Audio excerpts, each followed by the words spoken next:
Now that we're into June and pretty much a third of the way through the fantasy baseball season, it's time to assess where your team is at, what your needs are, and get active in the trade market. Here are 3 more players that you should buy low and 3 that you should sell high. All right, to kick it off, go big or go home. So let's start with a guy who was the number 1 overall pick in a lot of fantasy leagues this year, Trea Turner. That's right, Trea effing Turner is now a buy low.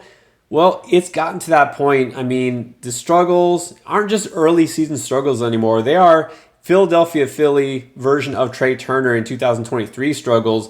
It is real, and we're seeing some career worse from the guy who was supposed to be the best player in all of fantasy baseball. Hitting .236 on the season from a guy who's supposed to be one of the batting league champions. He's never had an expected batting average below .273 in his career. Right now it's at .246. He's also never posted a strikeout rate at even 20% or higher. Well, right now it's 24.6%. The fact that Turner is anywhere near league average in these categories is actually astonishing. So here's the question, what is it? There are a lot of theories out there.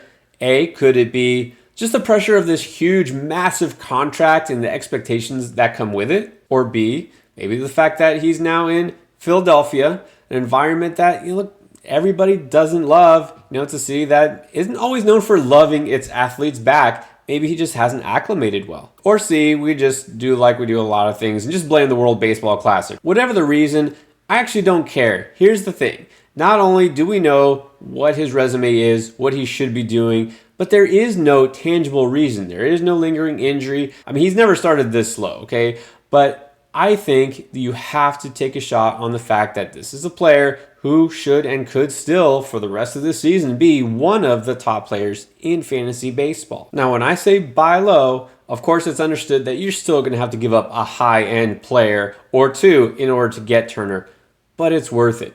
And you never know if somebody is really fed up or short-sighted and they think, they'd rather have Dansby Swanson or Bobby Witt Jr., and they're willing to give you Turner straight up 1-for-1, you take it and you run. All right, now on to a pitcher who is a veteran, a guy who also should be very stable asset, but has been anything but stable this year. I'm talking about Joe Musgrove in San Diego. Started out the season on the injured list, and as soon as he came back, he welcomed his fantasy owners with a bloated ERA by getting rocked in his first couple of outings. I did mention him a couple of weeks back. You got to stay the course here. He was also underachieving on his xWOBA by about 50 points, one of the biggest underachievers. He was throwing pretty well, just, again, a couple of really bad outings, a couple of home run balls hurt him, but he just blanked the Marlins for 6 innings and hadn't even get him up the hit over the first 5. He's looking back to his old self, right? The rust has been knocked off, and so you look at the season-long stats, the ERA is ugly, it's somewhere in the 5s,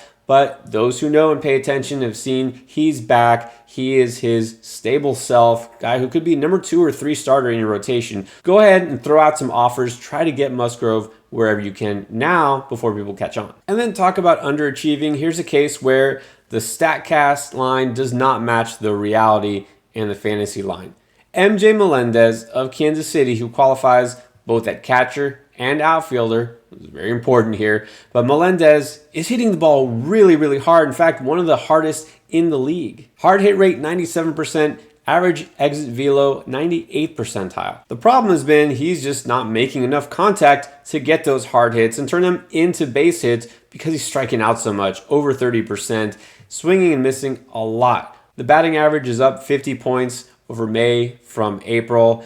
The strikeouts, they're still there, all right? But it's getting a little bit better, and he is lifting his launch angle, so finally some more of those hard hit balls aren't just worm burners and hard outs. This whole Kansas City offense is super young, but super talented. They kind of collectively struggled to start the season, but we're seeing Bobby Witt getting back into form, Melendez getting there. Nick Pratto has been really good since he got called up. I mean, this is an offense that has a lot of promise. It's just going to take some patience and some time. I think now is the time to take advantage of Melendez when his value is really rock bottom because he has offered almost nothing to fantasy owners. But it's so hard to find a guy with that kind of upside at catcher, and especially in a 2-catcher league.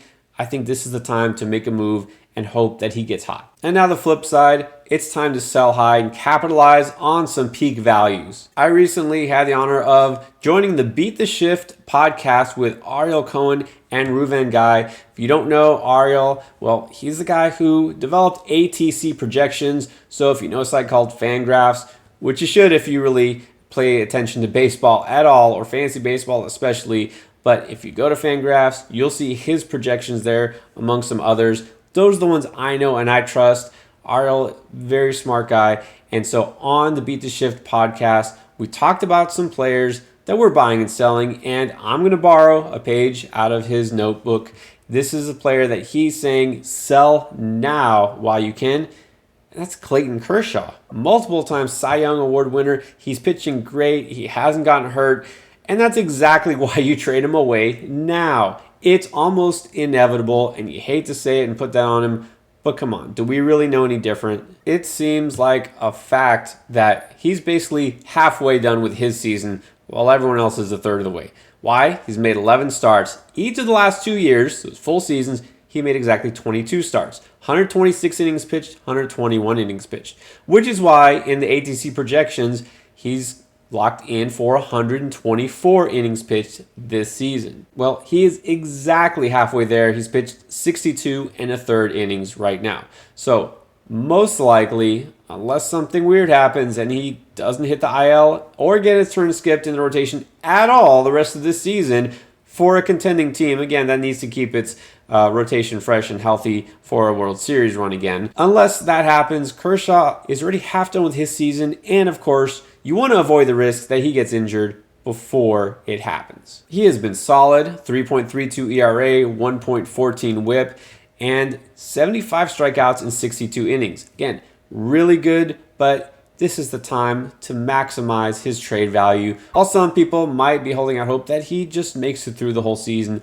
So I'd say this is also a good time to flip Kershaw for somebody who's maybe not as exciting, maybe doesn't pile up as many strikeouts, but is just steady and will get you those counting stats like a George Kirby. And then the first name I mentioned as my top sell high candidate, it's a Marlin, it's a hitter, and you know that means you want to take advantage while he is hot because it's not the best hitting environment and the run plus RBI production just isn't going to be high end. I'm actually talking about Jorge Soler. After a dismal 2022 season, both him and Avisail Garcia and every free agent they tried to get on offense, well, Soler's been red hot this year. Red meaning, look at the StatCast page, one of the best in terms of barrel rate and expected slugging in the 97th percentile. And you probably know, tied for third in the majors with 17 home runs. It seems like he's going deep every other night. He's done this before, so why can't he do it again? Maybe last year was just a bad transition to a new team, an off year, whatever. Well, I don't necessarily doubt that his year-end stats will look good. It's just when is it going to happen? Soler has always been a streaky player, and if you look at his rolling window throughout his career for slugging, you see a lot of peaks and valleys. Obviously, 2019, his career year, was on the high side, but you look, a lot of dips down below the league average even. It's high right now. It's at its peak. I mean, what goes up must come down. I feel like he's bound for a cold spell at some time. And this is a player who does have trouble striking out a lot. And so just like the home runs can come in bunches, so can the Ks. While typically I'd say you want a player who has the most upside. In this case, well, Soler has it. I think I'll just take a more stable asset, trade the hot hand while you can, and get someone who can help you more across the board. And that leads me to another streaky player who's probably at peak value. That's Isaac Paredes in Tampa Bay. A lot of people just want a piece of this Rays offense, and I don't blame you, but I don't think he's the piece that you really want. His biggest help is RBIs. He's almost top 20 in the bigs in that category, 37 RBIs right now. And of course, that makes sense. Tampa Bay just scoring so many runs. He is getting semi-regular playing time for the most part. What's great too in fantasy is he qualifies at so many infield positions. You think this is the type of player you want to hold on to. You can slot him at corner, mid-infielder, whatever, and he's helping you kind of quietly across the board. And this offense looks like it's not cooling down anytime soon. But Paredes in particular just might. He's also been kind of a bingy player, throughout his career, but also his season. A lot of those RBIs, you might notice, do come in bunches. He's the type of player who will have a multi-home run or 6 RBI game and then go cold for a week straight. And you might say, well, it all kind of evens out in the end. But if you look at where he's at right now, I feel like he's giving you the best that he's got. Maybe he'll be solid the rest of the year. Maybe he winds up with 90 plus RBIs.